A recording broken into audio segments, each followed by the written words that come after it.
तो alternating current का next topic जिसके अंदर हम स्टडी करेंगे alternating current through the pure resistor only, फिर हम थ्रू इंडक्टर, थ्रू कैपेसिटर और फिर उसके बाद कॉम्बिनेशंस के अंदर। तो सबसे पहले हम स्टडी कर रहे हैं प्योर रेजिस्टिव सर्किट, यानी कि ऐसा सर्किट जिसके अंदर सिर्फ रेजिस्टेंस लगा हुआ है। तो लेट्स सपोज आपने एक सर्किट लिया जिसके अंदर रेजिस्टेंस लिया, उसको कनेक्ट किया with the source of alternating EMF या सोर्स ऑफ ऑल्टरनेटिंग करंट जिसका पोटेंशियल है V। Let's suppose instantaneous potential V जो है उसको हम शो करेंगे by formula V not sine omega into T।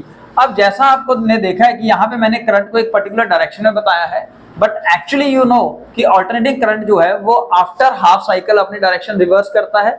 Even India के अंदर जो फ्रीक्वेंसी है वो 50 हर्ट्ज है, यानी कि 50 नंबर ऑफ कंप्लीट साइकिल्स होते हैं एक सेकंड के अंदर।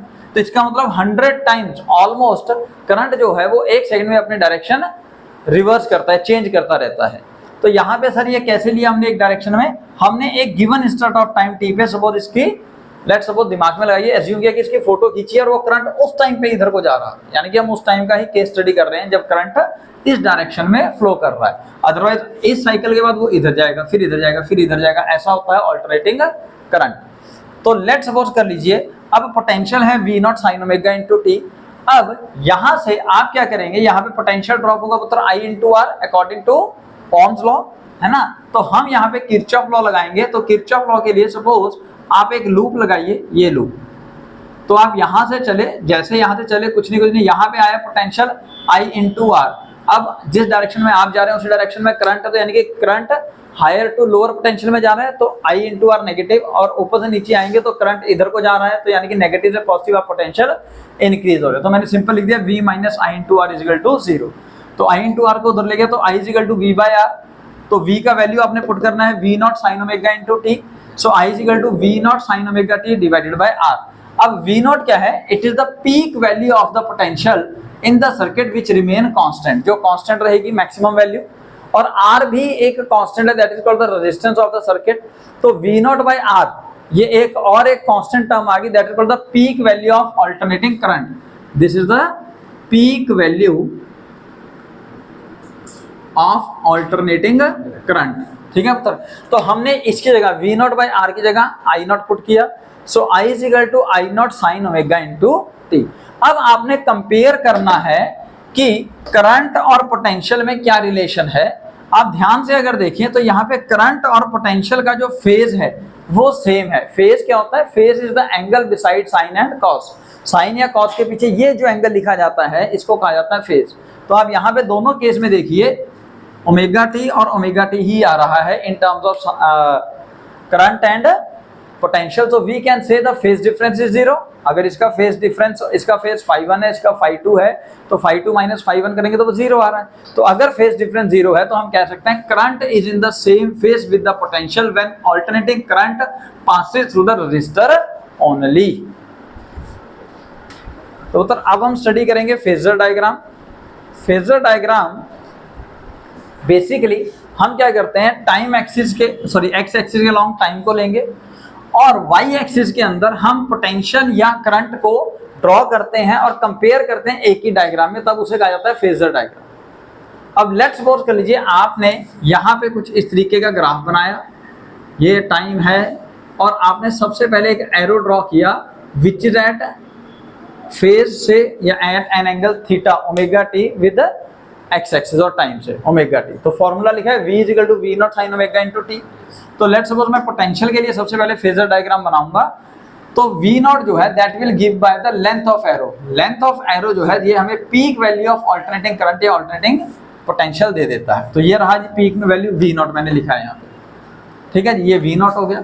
और इसी का प्रोजेक्शन अलोंग वाई एक्सिस, देखो एक्स एक्सिस में होता तो V naught cos omega t होता, परपेंडिकुलरली होता है जी V not sine omega into t. यानी कि projection of arrow on y axis जो है that will give you the instantaneous value V not sine omega into T.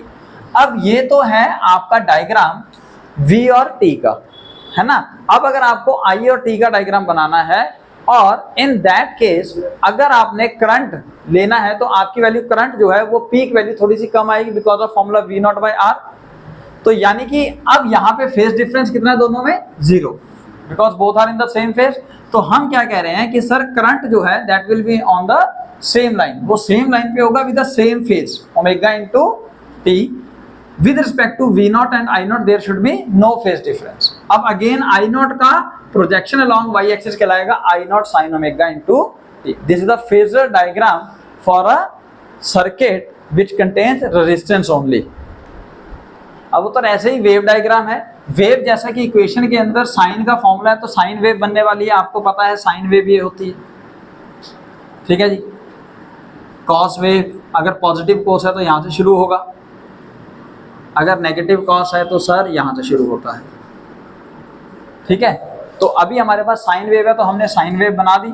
तो सबसे पहले लेट्स सपोज आपने जो साइन वेव बनाई है वो बनाई है v के लिए, तो v is equal to V not sine omega into t पुत्र। तो ये ब्लैक पेन के साथ हमने एक वेव ड्रॉ करी, दैट इज फॉर पोटेंशियल, ठीक है। पीक वैल्यूज V नॉट होंगी, किसी भी इंस्टेंट पे आपको v की वैल्यू चाहिए तो we can put the formula V not sine omega into t. आपको एंगुलर फ्रीक्वेंसी अगर पता है, टाइम पीरियड t पता है, तो आप निकाल सकते हो v की वैल्यू, ठीक है। अब आपको बताया है करंट जो है वो सेम फेज में है, यानी कि जिस समय v मैक्सिमम, जिस समय v मैक्सिमम उस समय I भी मैक्सिमम, जिस समय v मिनिमम उस समय I भी minimum, both are in the same phase, ठीक है। लेकिन करंट की वैल्यू थोड़ी सी कम होती है as compare to potential value, तो आप थोड़ा सा कम करेंगे और ये नीचे ब्लू पेन वाली जो वेव है ये आप ड्रॉ करेंगे for a wave diagram for a current. तो अब आप प्योर इंडक्टिव सर्किट लीजिए। प्योर इंडक्टिव सर्किट के अंदर आपने सिर्फ और सिर्फ इंडक्टर लगाया है, यानी कि कॉइल लगाई है। जैसे आप सोर्स ऑफ ईएमएफ को ऑन करेंगे वहां से करंट इंक्रीज होना शुरू होगा, और जैसे करंट आई पास होना शुरू होगा तो इसके अंदर एक ईएमएफ इंड्यूस हो जाएगी, और उस ईएमएफ फैराडे सेकंड लॉ के हिसाब से ईएमएफ का फॉर्मूला होगा L इंटू di/dt, और डायरेक्शन होगा अपोज करेगा जिस करंट की वजह से वो प्रोड्यूस हो रहा है। ये लेंज लॉ ने बताया था, ठीक है जी। अच्छा, तो सर जो पोटेंशियल आपने अप्लाई किया है एनी इंस्टेंट, उसको हम एक्सप्रेस कर रहे हैं v equal to V not sine omega into t से, और जो ईएमएफ इंड्यूस हुआ है वो है पुत्र L इंटू di/dt। उसके बाद आप अप्लाई करेंगे Kirchhoff law. Again Kirchhoff law में आप एंटी क्लॉकवाइज जाइए, तो पोटेंशियल देखिए यहां से जब आप ऊपर से जाओगे तो L इंटू di/dt यानी कि पॉजिटिव से नेगेटिव बैटरी की तरफ जा रहे हो, यानी कि पोटेंशियल ड्रॉप हो रहा है। पोटेंशियल ड्रॉप हो रहा है तो माइनस L इंटू di/dt, और यहाँ से जैसे नीचे आओगे इसकी तरफ तो यहाँ पे पोटेंशियल इंक्रीज हो रहा है, सर नेगेटिव से पॉजिटिव की तरफ जा रहे हो ना, तो V हो गया। तो V minus L into di/dt is equal to 0, so V is equal to L into di/, तो आपने क्या करना है di को अलग कर देना है V/L इंटू dt। अब यहाँ पे स्मॉल टाइम dt के अंदर स्मॉल टाइम di आ गया, लेकिन हमें कैलकुलेट करना है I, करंट को कंपेयर करना है ना पुत्र, then we have to integrate on both side. तो मैंने इंटीग्रेशन का साइन यहीं पे लगा दिया, तो di की इंटीग्रेशन करी I, और V naught upon L, L क्या था इंडक्टेंस, कांस्टेंट है बाहर आ जाएगा, साइन ओमेगा t को इंटीग्रेट किया with respect to dt, that is minus cos omega t divided by omega. उम्मीद है ये फॉर्मूला तुम्हें याद है। अब यहां से ओमेगा को भी बाहर निकाल दो, माइनस भी ना बाहर निकाल दो, तो I is equal to minus V naught upon omega into L into cos omega into t। अब उत्तर कॉस वाली जो टर्म है, अब इसको हटाना है और हमने यहाँ पे I नॉट लाना था, याद कीजिए।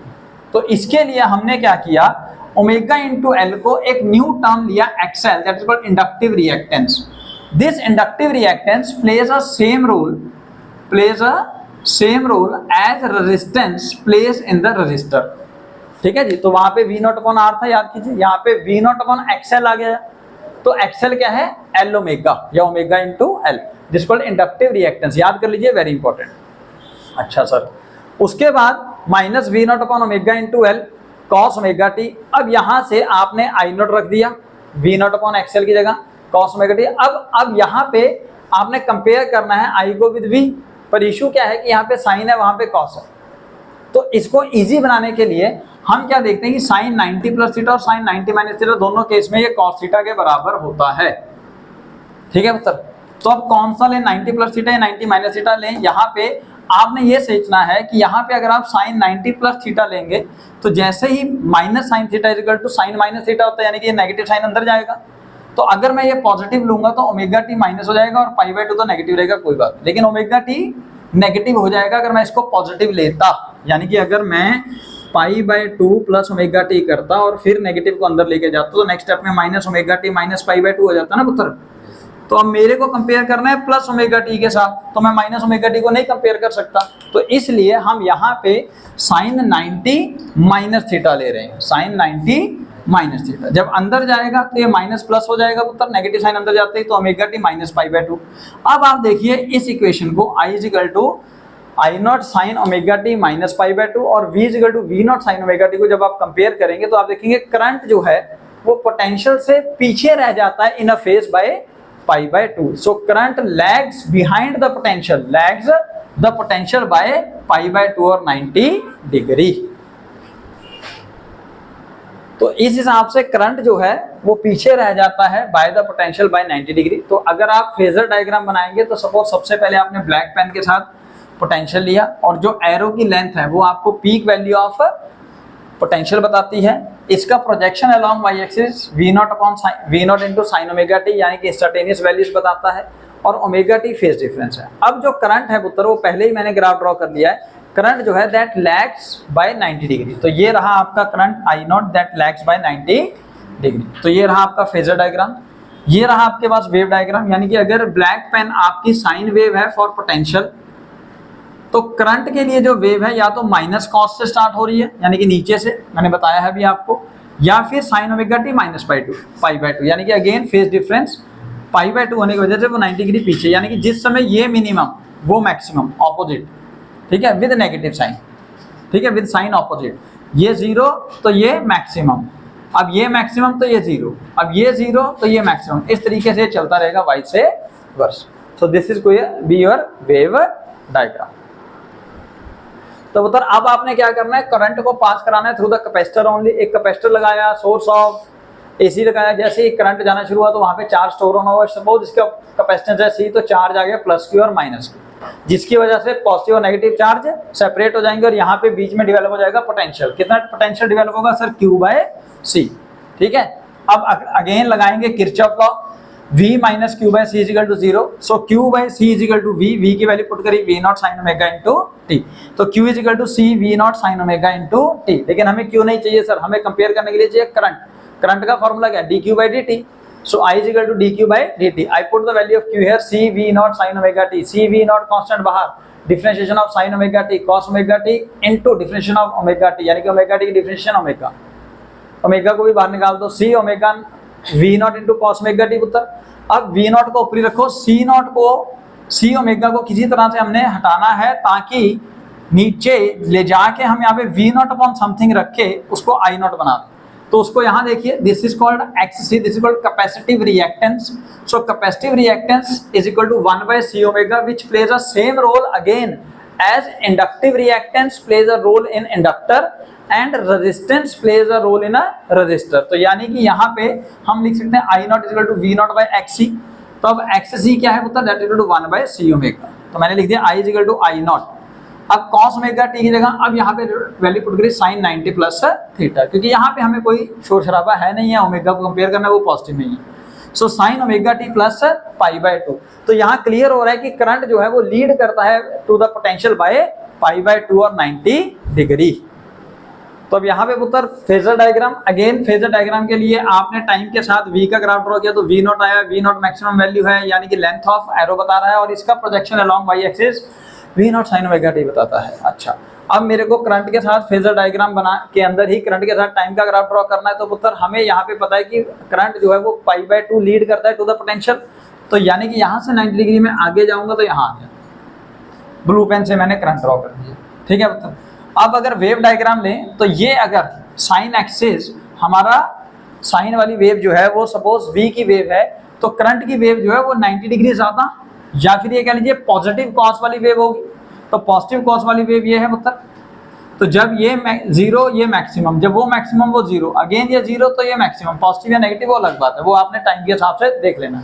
अगर इन सब डायग्राम्स को हम सिंपल डायग्राम के फेज में स्टडी करेंगे तो लेट्स सपोज अगर ओमेगा टी 0 होता विद रिस्पेक्ट टू टाइम, यानी कि अगर ओमेगा टी की वैल्यू 0 हो जाए तो वी आर जो है वो अलोंग एक्स एक्सिस आ जाएगा, तो करंट अलोंग रेजिस्टेंस भी सेम फेज में होगा।